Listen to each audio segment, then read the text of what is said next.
Hello दोस्तों, मैं हूं अंशिका और आप हैं हमारे यूट्यूब चैनल टारगेट एग्ज़ाम मौली पर, जहां पर हम फ्री टारगेट बैच लेके आए हैं। और इस फ्री टारगेट बैच का उद्देश्य है आपको 90% प्लस मार्क्स दिलाने का। ठीक है, और ये हमारा चैनल का शेड्यूल है। आइए हम देख लेते हैं हमारी क्लासेस का टाइम होती हैं।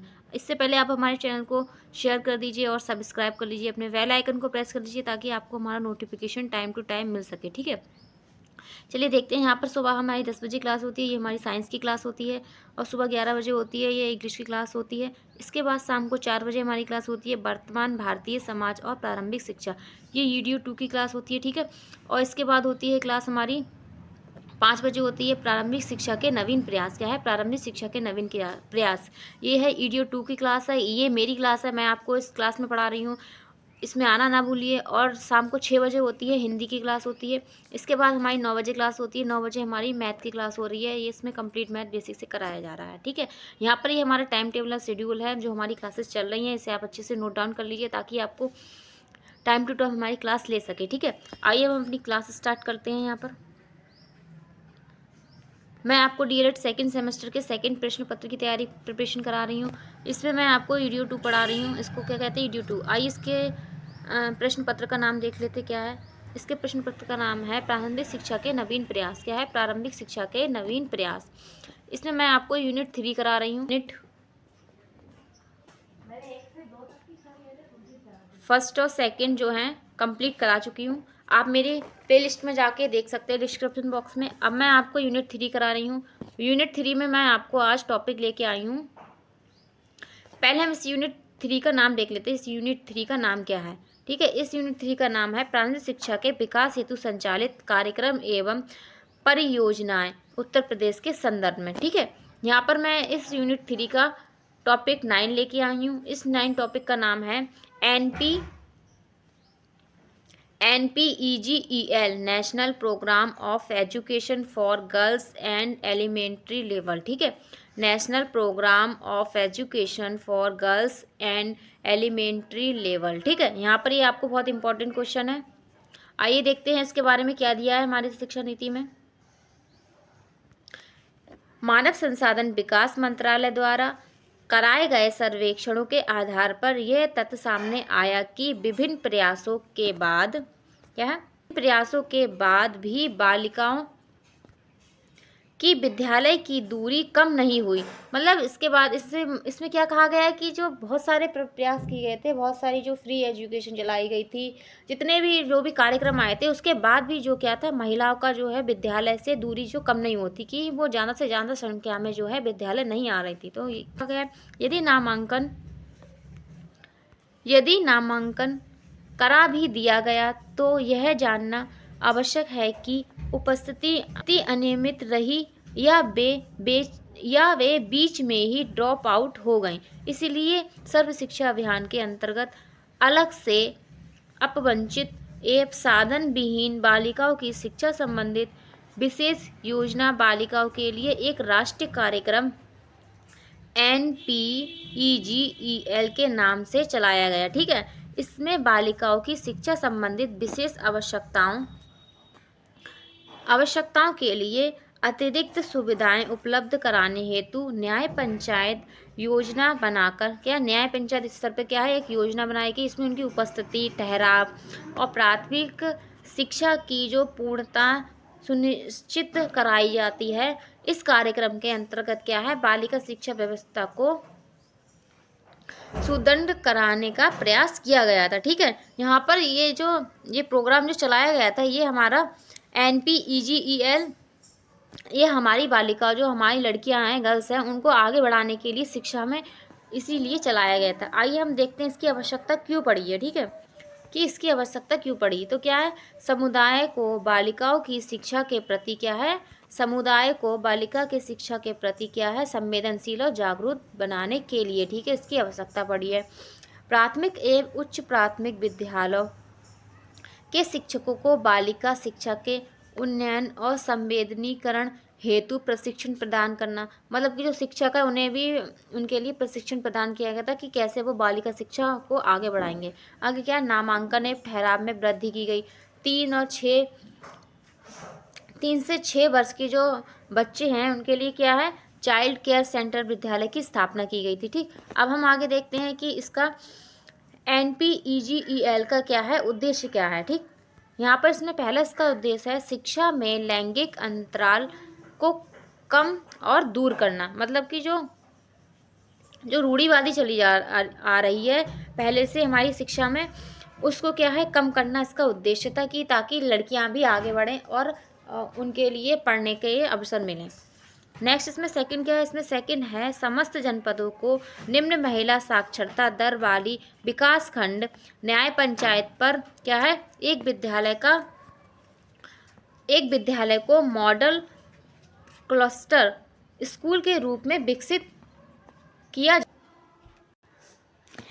यहाँ पर यही कहा गया था कि जो है एक विद्यालय को जो क्या ऐसा मॉडल विकसित करना है जिसमें क्या हो क्लस्टर स्कूल के रूप में उसे क्या है लाना है महिलाओं के लिए या बालिकाओं के लिए। आगे थर्ड पॉइंट देखते हैं, इसमें थर्ड पॉइंट क्या है हमारा, थर्ड पॉइंट है चयनित मॉडल क्लस्टर स्कूल में 100% नामांकन ठहराव एक गुणवत्ता में वृद्धि हेतु विशेष क्या है प्रयास किए गए थे। ठीक है, कि वहाँ पर अगर लड़कियां एडमिशन भी ले रही हैं तो वहाँ पे वो रुक नहीं रही हैं, कुछ दिन आती हैं फिर क्या है स्कूल छोड़ के चली जाती हैं, इससे क्या ड्रॉप आउट हो जाता है उनका, वो है उनकी पढ़ाई कंप्लीट नहीं हो पाती। ठीक, इसीलिए क्या है ये मॉडल जो क्लस्टर स्कूल का मॉडल है वो तैयार किया गया था। अब हम फोर्थ पॉइंट देखते हैं, इसमें फोर्थ इसका उद्देश्य क्या है, ओपन स्कूल के माध्यम से उच्च प्राथमिक स्तर शिक्षा हेतु क्या है प्रयास किए जाएंगे। ठीक है, और नेक्स्ट क्या है फिफ्थ इसका है, फिफ्थ है सलाह त्यागी बच्चों विशेषकर बालिकाओं की ग्रीष्मकालीन शिविर के माध्यम से शिक्षा के मुख्य धारा से पुनः जोड़ना है। ठीक है, जो ग्रीष्मकालीन जो शिविर लगाए जाएंगे उससे क्या है महिलाओं को ज़्यादा से ज़्यादा जोड़ना है, लड़कियों को जोड़ना है, इससे क्या है उनके अंदर क्या है जो शिक्षा को लेकर उनका जो डर है और जो भी बाधाएं हैं उनको दूर की जाएंगी। अब सिक्स वाला क्या है, सिक्स है हमारा क्या है छात्र छात्राओं के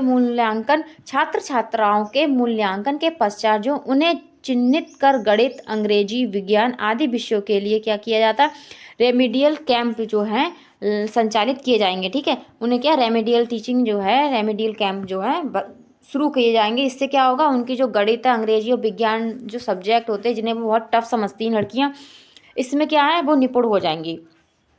सेवेंथ पॉइंट हमारा देखते हैं, सेवेंथ पॉइंट है बालिकाओं के लिए उच्च प्राथमिक शिक्षा का कार्य अनुभव शिक्षा प्रदान करना, कि उन्हें ऐसी शिक्षा प्रदान करना कि वो उच्च प्राथमिक शिक्षा तक पहुंच पाएं। आगे क्या है एट नंबर है असेवित क्षेत्रों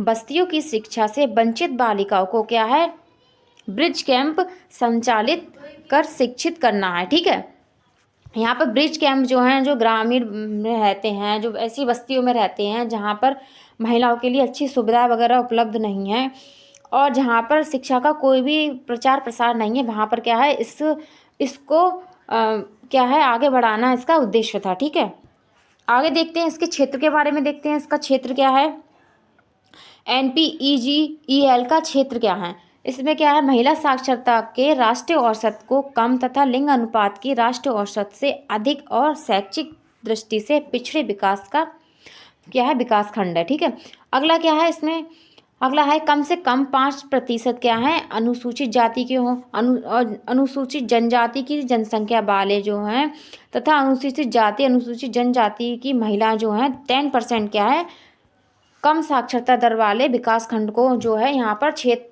उन क्षेत्रों को क्या है टारगेट किया गया था कि वहाँ पर हम जो है ये NPELEG का है जो उसको पूर्ण करेंगे। ठीक है, उस प्रोग्राम को चलाएंगे। इन ये तीन जो हैं आपके जो तीन क्षेत्र दिए हैं इनमें ज़्यादातर इसको लागू करने की बात की गई कि यहीं पर महिला शिक्षा को सुधार करने के लिए कहा गया था।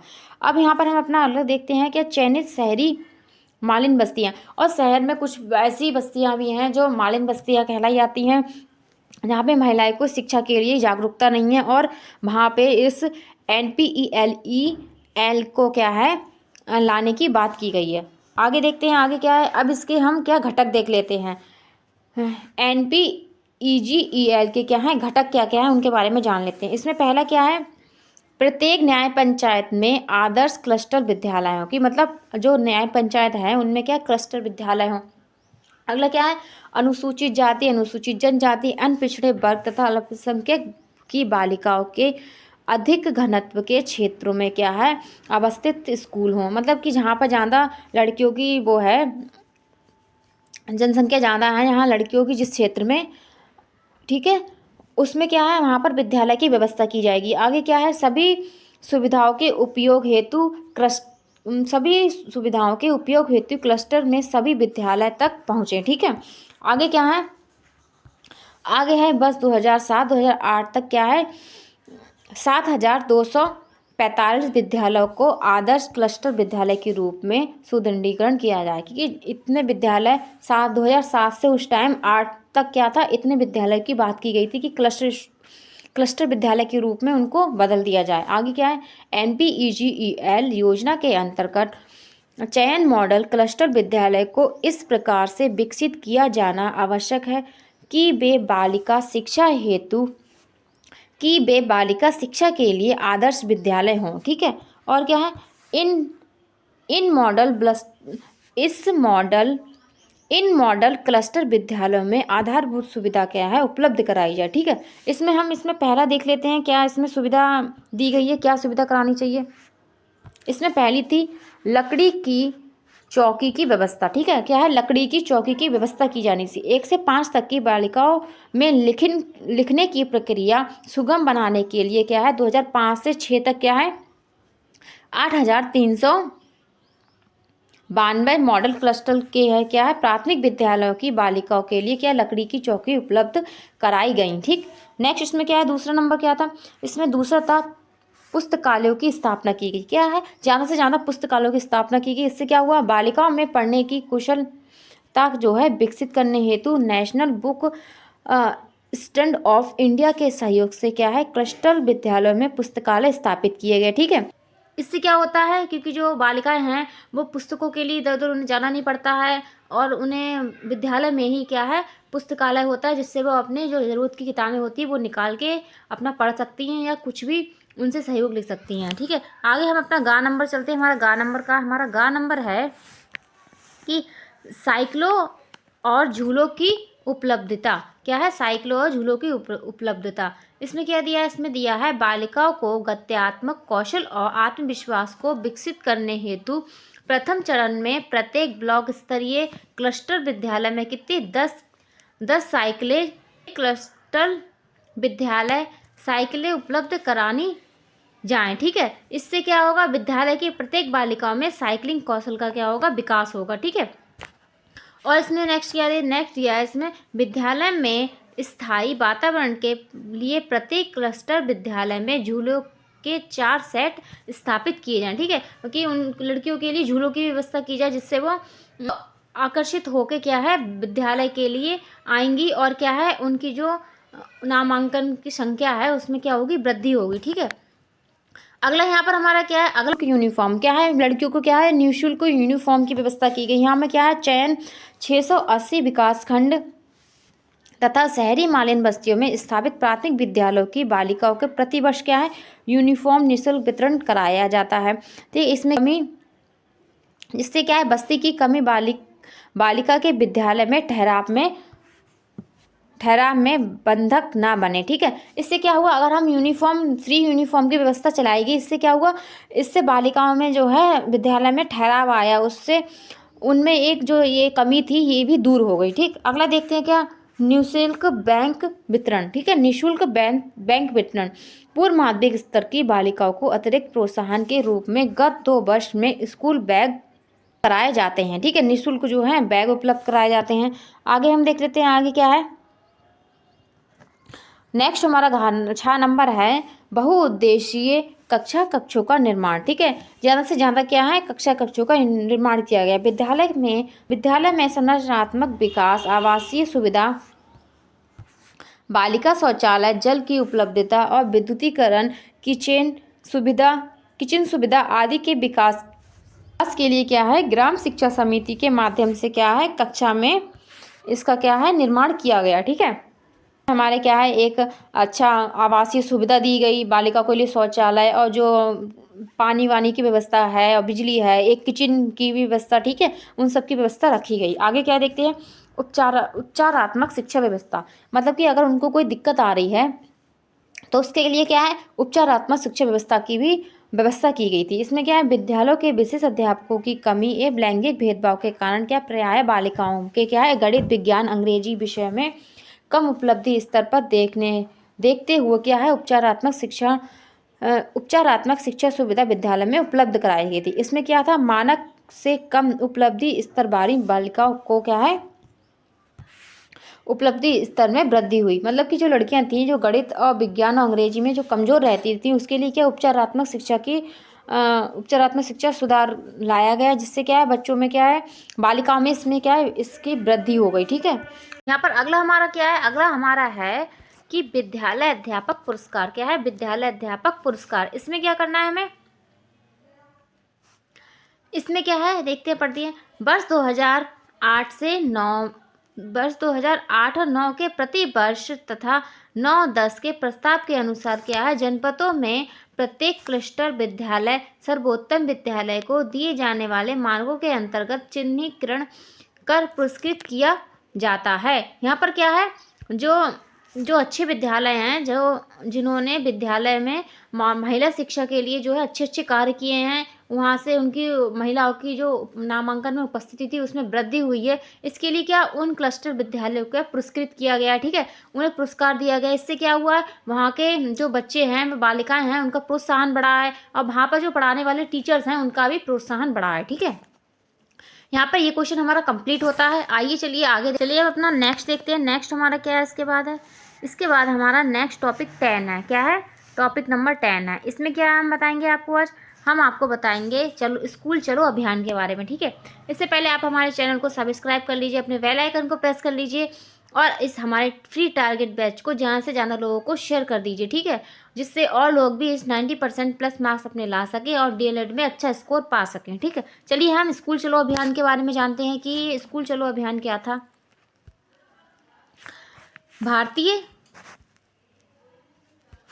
भारतीय संविधान में 6 से 14 वर्ष तक की उम्र के सभी बच्चों को निःशुल्क तथा अनिवार्य प्रारंभिक शिक्षा का मौलिक अधिकार क्या है, प्रदान किया गया था। क्या है, जो 6 से 14 वर्ष तक के बच्चे हैं उनके लिए निःशुल्क और अनिवार्य शिक्षा पाने का हमारे संविधान के तहत क्या है, एक मौलिक अधिकार प्राप्त किया गया है। इसमें क्या है आगे, इसमें दिया है, सर्व शिक्षा अभियान के अंतर्गत किए जा रहे प्रयासों के बावजूद कई बच्चे अभी भी जो है स्कूल से बाहर हैं। ठीक है, कुछ बच्चे ऐसे भी हैं अभी तक जो हैं जो शिक्षा नहीं ग्रहण कर रहे हैं, या तो वो जहाँ रह रहे हैं वो जगह पिछड़ी हुई है, या वो गांव या शहर पिछड़ा हुआ है, या तो उनके माँ बाप की सोच नहीं बदली हुई है। ठीक है, इसीलिए क्या है, बच्चे जो अभी भी हैं, कुछ बच्चे जो हैं स्कूल जो प्राप्त नहीं कर पा रहे हैं, और जो हमारा 6 से 14 वर्ष तक का निःशुल्क और अनिवार्य शिक्षा का जो लक्ष्य रखा गया था और एक मौलिक अधिकार बनाया गया था, वो प्राप्त नहीं हो पा रहा है सभी बच्चों को।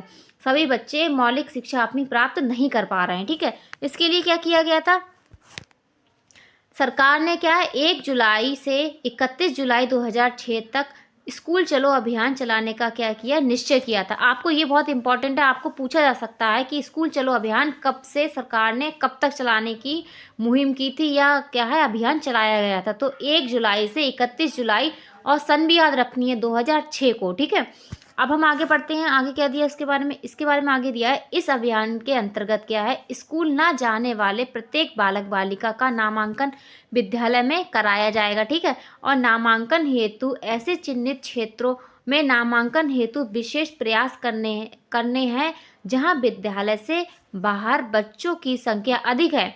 बच्चों की संख्या गांव में तो अधिक है लेकिन विद्यालय में बहुत कम है। ठीक है, ऐसे क्षेत्र में क्या करना है, ऐसे क्षेत्र शहरी मालिन बस्तियां हैं, या रेलवे स्टेशन के आसपास के क्षेत्र हैं, बस स्टैंड के आसपास के क्षेत्र हैं, ईंट भट्टों के आसपास, जो ईंट भट्टों का जो वो चलता है, जहाँ पे ईंटें बनती हैं, पाथी जाती हैं, वहाँ पे जो उसके आसपास का क्षेत्र है, वहाँ पे जो बच्चे होते हैं वो क्या होते हैं, वो काम नहीं करते हैं, वो उनके घर वाले उन्हें उसमें काम में लगा देते हैं कि कुछ वो कमाएगा, को घर में पैसे लेके आएगा, स्कूल जाएगा तो क्या लेके आएगा, कुछ नहीं लेके आएगा। इसीलिए क्या है, यहाँ इन जगहों के बारे में बताया गया है, जो मालिन बस्तियां हैं, रेलवे स्टेशन है, बस स्टैंड है और ईंट भट्टे के आसपास के क्षेत्रों को ज़्यादा से ज़्यादा उस पर क्या स्कूल चलो अभियान को उसके उनके लिए रखा गया था। ठीक है, इन क्षेत्रों में क्या है 100% नामांकन व बीच में स्कूल छोड़ने वाले बच्चों की संख्या क्या थी 0 तक लाना सुनिश्चित करने के लिए सघन प्रयास किए गए कि उन बच्चों का नामांकन 100% कराया जाए और उस क्षेत्र में जो है जो बच्चे स्कूल ना जाने वाले उनकी संख्या क्या हो 0 हो जाए, कि ऐसा कोई भी बच्चा ना हो जो स्कूल ना जा रहा हो, सभी बच्चे क्या हो शिक्षा प्राप्त कर रहे हो जो उनका मौलिक अधिकार है। ठीक है, आगे देखते हैं आगे क्या दिया है। स्कूल चलो अभियान के लिए विभिन्न स्तरों पर गतिविधियां आयोजित की जानी थी। ठीक है, गतिविधियां क्या थी बहुत सारी आयोजित की गई थी, जिससे क्या है स्कूल चलो अभियान से बच्चों के नामांकन में क्या वृद्धि हुई थी। आगे हम देखते हैं आगे क्या दिया है। यहाँ पर ये दिया है देखिए, जनपद स्तर पर जो है जनपद स्तर पर क्या प्रोग्राम चलाया गया था। देखिए, नामांकन की रणनीति तैयार किए जाने से संबंध में जिला शिक्षा परिषद समिति, ठीक है, की बैठक की गई। कब की गई थी 20 जून को की गई थी। ठीक है, और जनपद में जनप्रतिनिधियों, जिला पंचायत अध्यक्ष, संसद सदस्य और विधायक गण, जिला पंचायत सदस्य से नामांकन हेतु सहयोग हेतु क्या है संपर्क कब किया था 20 से 22 जून को किया गया था। ठीक है, आगे देखते हैं आगे इसमें क्या ब्लॉक स्तर पे भी दिया है। इसमें ब्लॉक स्तर पे क्या है, ब्लॉक स्तर पर जिला प्रमुख जो है बीडीसी सहयोगियों तथा ग्राम प्रधानों की विशेष बैठक और कार्यक्रम योजना कब की गई थी 22 से 25 जून को की जाती है। ठीक है, और ग्राम स्तर पर कब की जाती है ग्राम स्तर समिति, इसमें पहला क्या है वार्ड शिक्षा समिति की बैठक एवं कार्यक्रम होते हैं तो 25 से 30 जून में होते हैं, और प्रभात फेरी होती है 1 से 2 जुलाई में होती है। ठीक है, घर घर जाकर संपर्क करती हैं टीचर्स, क्या करती है 3 से 6 जुलाई के बीच में क्या है जो टीचर्स होती है वो घर घर जाकर लोगों को पेरेंट्स को और वहाँ के आसपास के क्षेत्र वालों को क्या है जागरूक करती हैं कि ज़्यादा से ज़्यादा वो अपने बच्चों को भेजें और स्कूल जाने के क्या क्या लाभ है, वहाँ क्या क्या सुविधाएं दी जा रही हैं, आपको मिड डे मील दिया जा रहा है, फ्री यूनिफॉर्म दी जा रही है, और क्या है स्कॉलरशिप, और अब तो गले की भी व्यवस्था की गई है। तो ये सब इन सब का क्या है घर घर जाके बताया जाता है, जिससे क्या है बच्चों के नामांकन में क्या है वृद्धि होती है। ये स्कूल चलो अभियान के तहत ही ये सारी चीज़ें रखी गई हैं। ठीक है, आगे चलिए हम देख लेते हैं स्कूल चलो अभियान के क्या उद्देश्य हैं। उद्देश्य तो हर अभियान में एक उद्देश्य बनाया जाता है कि इतने से इतने तक का क्राइटेरिया रखा जाता है कि ये हमें करना है इस अभियान के तहत इतना कार्य। ठीक है, आइए इसमें हम चलते हैं इसमें क्या उद्देश्य रहा है। स्कूल चलो अभियान के प्रमुख उद्देश्य विद्यालय न जाने वाले तथा पढ़ाई व विद्यालय से अरुचि रखने वाले बच्चों को है विद्यालय तक क्या है पहुंचाना तथा असमानता हास्य अवरोध को समाप्त करना था। ठीक है, इसका यही उद्देश्य था। तो बच्चे स्कूल नहीं जा रहे हैं, उन्हें स्कूल जाने में रुचि नहीं है, तो उनको क्या है विद्यालय तक लाना है। ठीक, कैसे भी करके लाना है, उनके सारे अवरोध हैं, सारी जो भी दिक्कतें हैं उन सबको ख़त्म करना है। स्कूल चलो अभियान का ये क्या है मेन उद्देश्य है। और क्या है इसमें 100% नामांकन के इस लक्ष्य को पूरा करने के लिए समस्त सरकारी विभाग अधिकारी कर्मचारी को प्रतिबद्ध होना है। ठीक है, इसमें क्या है सभी जो सरकारी विभाग हैं अधिकारी या कर्मचारी उन सभी को क्या है स्कूल चलो अभियान के उद्देश्य को पूर्ण करना है, इसलिए उनको लगाया गया है इस लक्ष्य को प्राप्त करने के लिए, जिससे क्या है 6 से 14 वर्ष तक के जो सभी बच्चे हैं शिक्षा से जोड़ा जा सके तथा सर्व शिक्षा अभियान के उद्देश्य को व्यापक प्रचार प्रसार द्वारा जन जन तक क्या है पहुंचाया जा सके। ठीक है, इस स्कूल चलो अभियान का यही उद्देश्य था कि सबके सहयोग तक कि सभी को संपूर्ण देश में क्या है कि सभी लोग शिक्षा प्राप्त करें, और जो 6 से 14 वर्ष तक के बच्चे हैं उनका क्या है शिक्षा प्राप्त करना एक मौलिक अधिकार है, वो उनको ये अधिकार मिल सके। ठीक है, उनके पेरेंट्स को समझाया जाए कैसे भी करके उन्हें स्कूल तक लाना है। ठीक है, यहाँ पर ये हमारी स्कूल चलो अभियान की क्लास है ये कंप्लीट हुई है। ठीक है, आपको मेरी क्लास कैसी लगी आप मुझे कमेंट कीजिए। अगर मेरी क्लास में कुछ गलतियाँ हैं तो आप मुझे कमेंट कीजिए ताकि मुझे एक मोटिवेशन मिले और मैं अपनी क्लास में चेंजेस ला सकूँ और सुधार कर सकूँ। ठीक है, हमारे चैनल को सब्सक्राइब कर लीजिए, अपने बेल आइकन को प्रेस कर लीजिए ताकि आपको हमारा नोटिफिकेशन क्लासेस का टाइम टू टाइम मिल सके। ठीक, और ज़्यादा से ज़्यादा ये क्लासेस क्या है और बच्चों को शेयर कीजिए, स्कोर कर सकें डीएलएड के अपनी क्लासेस में, और क्या सभी सब्जेक्ट में बच्चे क्या हैं अच्छे मार्क्स ला सकें और हमारा ये 90% का जो टारगेट है ये कंप्लीट हो सके। ठीक है, ओके, धन्यवाद।